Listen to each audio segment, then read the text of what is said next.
Politicians are telling you they're not banning older cars.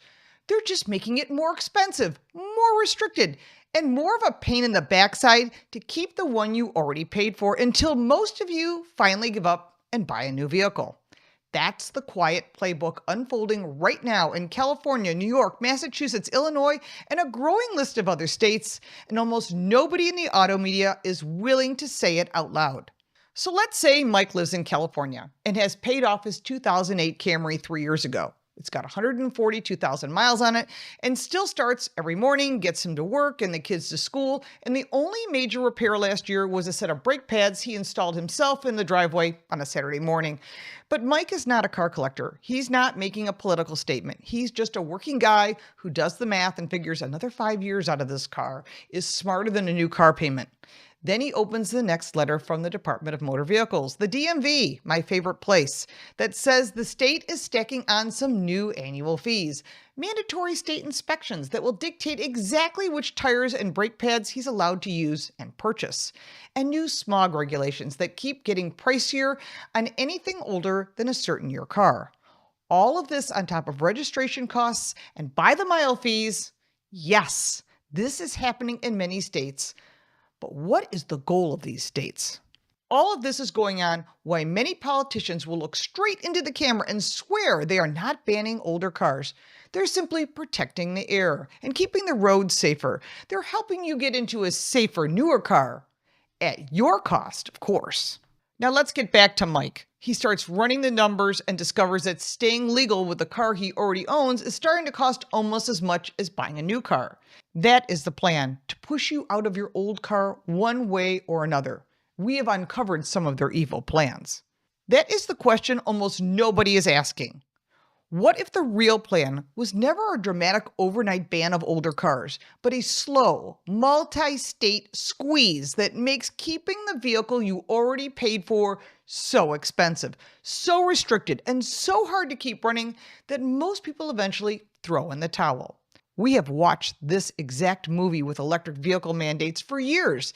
They insist they're not forcing anyone. They just keep making the alternatives more costly, more complicated until the market chooses the outcome they preferred from the beginning. In some states, they're using slightly different tactics, increasing rates on getting your car insured, raising rates, or denying you insurance policies because you don't have all the newest safety features. This may sound like a conspiracy, but it's already coming to Europe, and it's on its way here to North America. Now, the same logic is being applied to the cars already sitting in many Americans' driveways. California is writing the script. Now, Minnesota tried tighter restrictions on collector cars. This version of the bill got slapped back by voters because they pushed back. We won. You spoke up. Illinois and a handful of other states are watching and waiting. Massachusetts is crafting a plan too. Each state creates their own angle to get you out of your older vehicle. The net effect is not a formal prohibition. It's a quiet redefinition of ownership that turns a reliable paid-off car into a regulatory privilege. You heard that correctly. A regulatory privilege. And the people who feel it first are not the ones drafting the language in California, New York, Massachusetts, or Minnesota. These are the people, the Mikes, for example, who simply cannot afford to replace a working vehicle every few years just to stay on the right side of the next environmental fee schedule, or because some unelected bureaucrat decided your car isn't data connected and that you aren't in debt enough. Before we dig in deeper, I want to remind you to like, subscribe, and click that little bell for notifications so you can stay up to date on this massive changes that are happening in your transportation freedom. Now let's look into California first, because this is where these policies usually get stress tested before they get picked up by the 17 other states that typically follow California regulations. Registration in California is already value-based, so that means a typical passenger car currently lands somewhere in the $300 to $400 annual range before the county add-ons and other line items. These are extra fees. Add the existing biannual smog check requirements that still apply to most gasoline vehicles from 1976 forward, and then the cost of simply keeping an older car legal continues to climb. Now there are proposals circulating that would layer additional environmental type fees onto vehicles older than 2007. Pairing that with safety inspections that could require specific approved tires and brake components rather than aftermarket options most owners actually can afford. Again, simple ways to get you to pay more to get you out of your vehicle. These proposals are not statutes yet. They're not law yet. They're sitting on legislative dockets, picking up co-sponsors, and time for the remaining window before the current governor of California leaves office. And we know how this goes. You know that when Gavin Newsom leaves California, he will leave them with a whole pile load of rules, laws, and regulations. The public story, the press announcements will all be about air quality and road safety, leaving you with a pile of rules to undo or maybe not. The practical arithmetic for a working family is an extra annual fee and a large bill that starts to look like another car payment on a vehicle that you already own. That is part of the plan. But all this is happening at the same exact time that the legislature is advancing the latest version of what enthusiasts call California's Leno Law, SB 712.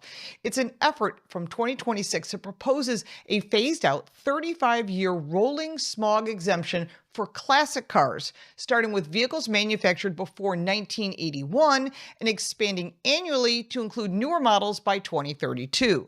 This is still not passed, and September 12th is the final day for the legislature to pass the bill and send it to the governor to sign.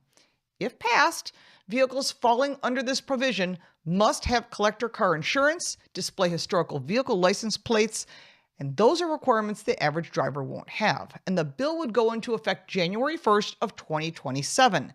This does not apply to your daily driver. This is for collector cars only. The Leno's Law bill would expand smog exemptions for collector motor vehicles that are at least 35 years old, but only if they are insured as collector cars and are not used as the owner's primary mode of transportation. The exemption is deliberately narrow. It rolls forward one model year at a time through 2032, and it still locks the vehicle into exhibitions, parades, club events, and limited recreational driving. In other words, the state is preparing to carve out a tightly controlled space for pure show cars, while the much larger fleet of paid-off transportation that most of us own remains fully exposed to rising fees and inspections, because that's the plan. Now, Massachusetts already has their own 2035 ban on sales of new gasoline-powered cars written into law. That statute does not outlaw older cars that already are registered, yet the surrounding emissions policies and the broader regulatory rules make long-term ownership feel increasingly challenging. That's the plan. The message is consistent. We're not taking your car away. We're simply making sure it's used the way we prefer and costs you more to keep. What they do is they add more and more rules, and over time, you don't even see it because it's slid into other bills, then it's passed, and then suddenly, more rules and regulations because lawmakers never read the laws that they write. If you look across the map, the same pattern appears across the United States, with local variations. Florida has antique plates. Texas has classic and antique plates. New York has antique status.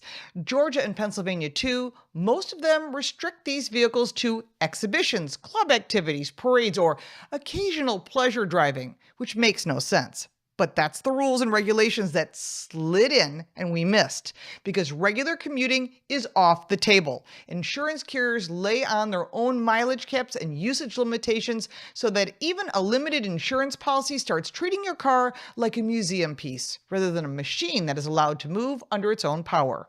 Minnesota tried this. Under House File 3865, they tried to make it so that collector cars were considered operational solely as a collector's item language, even more explicit by limiting legal driving to daylight hours on weekends, plus limited organized events. Collector car owners noticed, organized on social media, showed up and made enough noise that the bill never received a single committee hearing. We won the battle, but there is still a war to win. The question is whether the same level of attention will show up the next 10 times a similar proposal appears, because the environmental framework continues to expand and the legislative calendars keep filling in with the next clarification or safety enhancement, because we know how this goes. Because in other words, they're creating sneaky words and very well-crafted legislation to control your transportation freedom. But there is a lot more to this. Whether you've been on Medicaid for 10 years or you're just about to sign up, this one's for you. A lot of you are quietly losing money every year, and nobody's pointing it out. Everything costs more these days, and luckily, your Social Security goes up to keep pace, right? Wrong. Medicare's premiums are climbing faster than your cost of living raise, so it gets eaten right back. You're running just to stand still. But here's the thing. This is one bill you can actually do something about. You can make sure your Medicare price and your coverage are dialed in with a company called Chapter. They're honest, independent Medicare advisors. In one simple call, a real licensed person compares every plan against your doctors, your prescriptions, and your budget to find the optimal coverage for your life. If you're already on the best plan, they'll tell you that straight. If not, they'll help you switch. Folks who switched with Chapter last year saved an average of $1,100. It's free and takes under 20 minutes. Click the link below to connect with Chapter. Today's the day to get the facts. Summer is here, and if you want to actually feel confident, less bloated, and energized this summer, not just look like it on the outside, it starts with your gut. Colostrum supports gut health, and when your gut is right, everything else follows. Digestion, bloating, skin care, clarity, hair growth, all of it. And this isn't just my experience. Cowboy ran a clinical study and the numbers backed it up. 83% of participants reported improved gut health. Today's sponsor is Cowboy Colostrum, and they offer the highest quality bovine colostrum available in the U.S. It's 100% made in America from 100% American grass-fed cows. No artificial flavors, no fillers, just real whole ingredients. Not only will Cowboy Colostrum bring stability into your gut, the peptides and growth factors will make your skin and hair look amazing. Try the new cookies and cream flavor for yourself. For a limited time, our listeners get up to 25% off their entire order. Just head to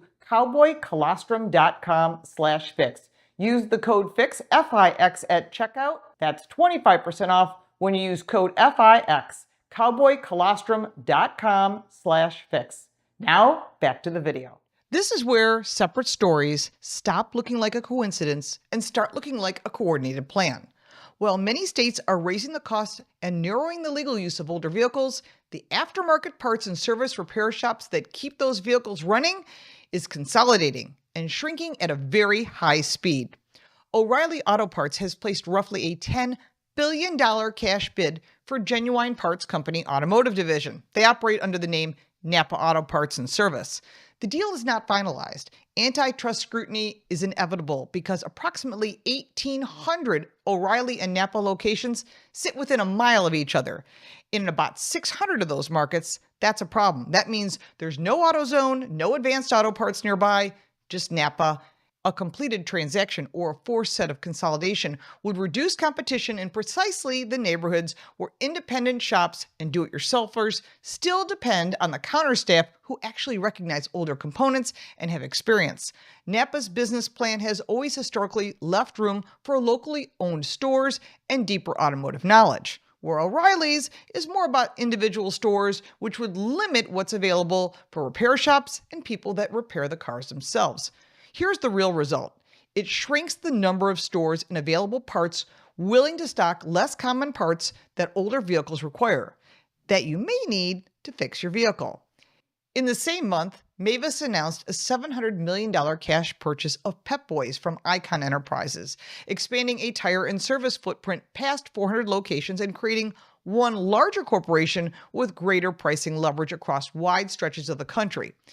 This could cost you more to repair your vehicle if you use any of those places because there's going to be less competition. And last year, First Brand companies went bankrupt. They own Fram filters and Autolite spark plugs, and they had plant closures, massive layoffs, and a fire sale of the business to a new owner. That means new and different management, but it had a huge disruption, which created shortfalls, means less product, and higher prices to everyone. These are not isolated corporate events. All of this is happening to restrict keeping your car. all while government regulations are designed to increase demand on newer cars, trucks, and SUVs. Why? Because it raises the cost of registering and inspecting older cars, making it just more expensive for you. Then they thin out independent aftermarket parts, those resources, service bays, making it very difficult to work on your car with right to repair and everything else. All of this is not a formal ban because that's unnecessary. They just make it more expensive for you to keep the car that you have. All of this is starting to add up. The economics do the work for you. Push people to the results you want. Don't ask them, don't tell them. Regulate the results so that people do what you want. That's how they get us to move. Then there's another piece of the puzzle, and we have discussed this before. Junkyard fires. They're becoming more and more common, and no one can explain why these random fires are happening. Yes, modern salvage yards also handle electronics more than ever before, including batteries hidden inside power tools, e-bikes, hybrids, electric vehicles, and all of these consumer products. But much of that is stripped out before these vehicles are stored. So that opens an interesting question. If one catches fire, possibly randomly, it spreads quickly through a pile of metal, plastics, fuel residue, and other combustible materials, making these fires extremely difficult to extinguish. This is another way to remove available used parts. If new and rebuilt parts are not available, we have a problem. You can't get parts. Connect the dots. The same legislative and regulatory influence networks pushing restrictions on older vehicles are also driving the consolidation of automotive parts and service industries into a handful of large private equity firms. At the same time, we're seeing something we've never seen before. 18 different tools have been banned. These are technologies. Think of like 3D printers, CNC machines that are used to produce parts you can't get. Collector cars use this, restorers use this, and if you need a part, maybe a small part, you can have it made by some local person who's really talented at doing this. But if you can't get the parts and you can't get the tools and the machines aren't functioning or they outlaw them, then it becomes a whole new thing and you add that to the puzzle and it certainly changes the story. That's not three separate trends. They're connected. When access to parts, repairs, tools, and even the ability to keep older vehicles on the road becomes increasingly controlled and more expensive, this is the plan to get you out of older cars. New York has signed requirements that 3D printers sold in the state must incorporate blocking technology for certain types of printing. California is advancing similar language. Washington, Colorado, and other states have pulled CNC mills and digital manufacturing code into a regulatory framework. The publicly stated target is production of unserialized firearms. The practical reach includes any garage or small fabrication shop that produces or repairs components for older vehicles. When you put those four sides together, higher cost to keep the car, fewer commercial sources for parts it needs, and new rules on the tools that could fill the gap, salvage yard fires limiting replacement parts that are available, and ownership is transformed from a right into a controlled privilege without anyone ever having to announce a ban. Okay. Now, this is not a conspiracy theory. This is simply what the dockets and the corporate filings show when you line them up next to each other. It's easy to connect the dots. It's right in front of your face. So follow the money, and the picture becomes more clear. Automakers and new car dealers benefit when older vehicles are taken off the road because every car that gets scrapped is a potential new sale or an opportunity to sell you a higher profit certified pre-owned vehicle or a used car. State governments also collect more money through registration fees, inspections, and environmental charges, often saying the revenue supports cleaner air and road improvements. Large national repair and parts chains can gain market share as smaller independent shops struggle to compete and they close their doors. They can then raise the prices. And investors with major stakes in the automotive aftermarket also have a financial interest in newer vehicles, which often requires proprietary software, specialized tools, and dealer-controlled repairs. As we've seen before in the right to repair debate, that business model is generally more profitable when you have to get your car repaired and maintained at a dealer. They don't want you to keep older cars, simpler vehicles, which are easy and less expensive to repair. The household that stretched to buy a reliable used car 5 or 10 years ago and planned to drive it another 100,000 miles is now the one facing bigger annual fees just to keep the vehicle legal and on the road. For working families, this isn't a minor inconvenience. It can mean higher repair costs, fewer available parts, more expensive service, and mounting compliance requirements, all for a vehicle they already own outright. Jay Leno's law offers a narrow exemption for true collector car vehicles that are rarely driven and preserved for enthusiasts. And this only covers California, not the rest of the country. So we still have to deal with it in the other 49 states. But all this does little for the millions of Americans who rely on older paid-off vehicles every single day to get to work, school, or to the grocery store. When older cars become more expensive to own, maintain, or register, consumers are more likely to replace them, benefiting automakers, dealerships, and the governments that collect additional taxes and fees. Sadly, many people can't afford to buy a newer car with higher insurance rates and then a car payment. The impact is not limited to any single political side because ownership of an older car is about simple math. So let's go back to Mike and his 2008 Camry for just a second. He is not anti-environment or anti-safety. He is simply a guy who did the responsible thing, paid off the car, and expected to keep driving it. Now he's facing the prospect of annual compliance costs that begin to resemble a second car payment, plus the growing risk that the local parts counter no longer stocks what is needed to keep his car safe and on the road, or that independent shop that is folded into a national chain with different priorities makes it difficult to keep his car on the road. The car owner who still changes their own oil or brake pads finds both the parts and the tools required to keep the car alive becoming harder to obtain and more expensive. The result of all this is a steady increase in the cost of maintaining a car, replacement parts becoming harder to find, and repairs becoming more reliant on proprietary tools and software, making maintaining an older vehicle much more difficult. Whether that's the intentional outcome or simply a cumulative effect of many different policies is a question worth asking. But either way, the impact is real. For millions of drivers, it could mean the difference between keeping a paid-off car on the road for another 5 or 10 years or deciding it's simply too expensive and too complicated to keep fighting. But Minnesota showed us something very important. When owners actually showed up, made noise, and refused to let a bad bill slide quietly through committee, House File 3865 never even got a hearing. That was not luck. That was organized, visible pushback doing exactly what it's supposed to do. The same attention now has to show up in every state house where the next environmental fee, schedule, or collector use clarification appears on the calendar. They use different words to confuse you. It's intentional. Track the dockets yourself.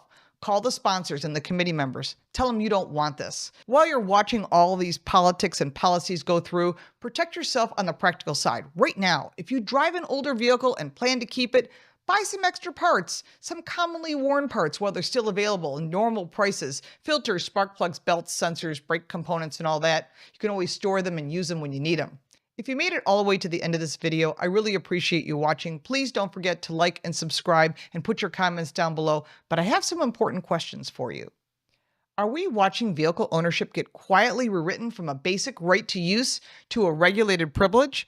Because let's be honest, no one is standing at a podium saying, "We're banning your car." That would be too obvious. It would actually be too honest, and they won't do that. What if you don't have to ban the car? Just make keeping it too expensive. And what if you don't have to outlaw repairs? Just make the parts and the tools harder to get. And what if in the end, the choice to buy a newer car isn't really a choice at all? Because make no mistake, the checks will keep getting bigger. The rules will keep getting tighter. And the question is whether anyone is still willing to say, no, this is enough.